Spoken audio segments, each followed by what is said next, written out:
Isang magandang umaga po sa ating lahat. Weather update po tayo ngayong araw ng Tuesday, April 30, 2024.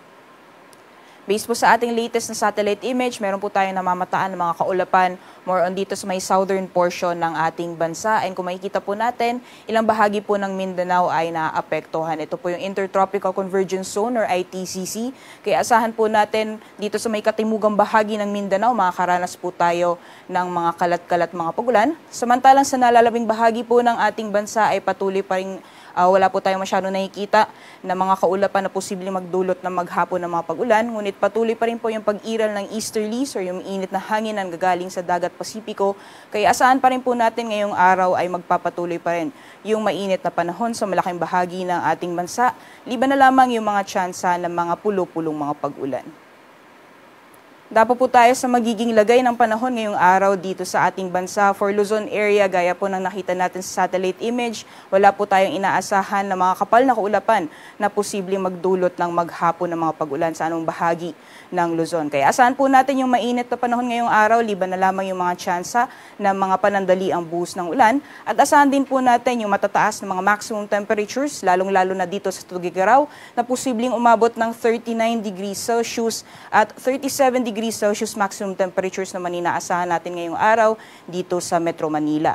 Sa agwat ng temperatura sa lawag, maglalaro mula 27 to 34 degrees Celsius, 18 to 27 para sa Baguio City, and maximum temperatures naman para sa Tagaytay at Legazpi aabot ng 33 degrees Celsius.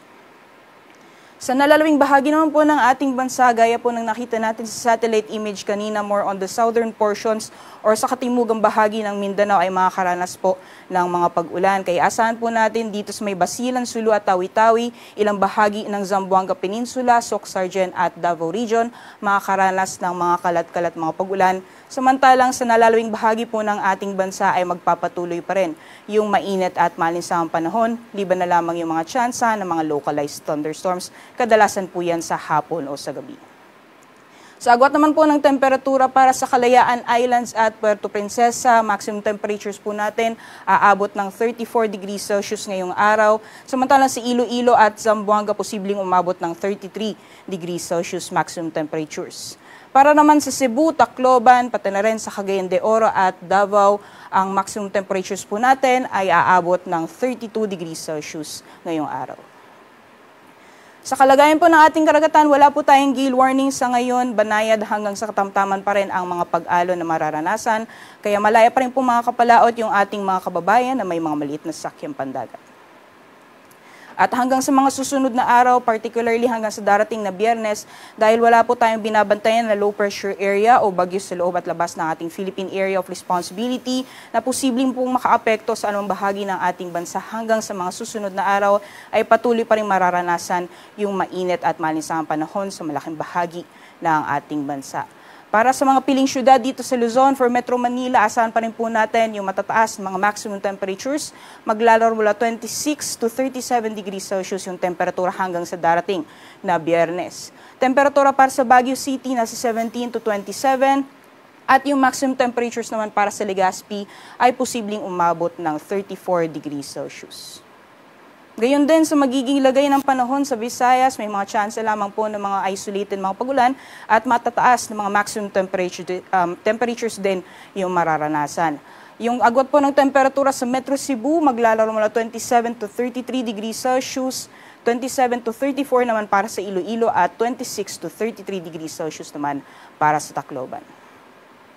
Samantalang sa magiging lagay ng panahon sa mga piling syudad dito sa Mindanao, hanggang bukas po patuloy pa rin yung epekto ng Intertropical Convergence Zone sa may southern portions ng Mindanao. Kaya para sa Metro Davao at Zamboanga hanggang sa darating na Wednesday, makakaranas pa rin po tayo ng mga pag-ulan. Pagdating naman ng Thursday, mararanasan po ulit natin yung mainit na sikat ng araw. Agwat po ng temperatura sa Metro Davao, maglalaro mula 26 to 34 degrees Celsius, samantalang 25 to 33 naman ang mararanasan ang temperatura sa Cagayan de Oro at Zamboanga City hanggang sa darating na Biyernes po yan. Ngayong umaga, si Haring Araw ay sisikat ng 5:34 a.m.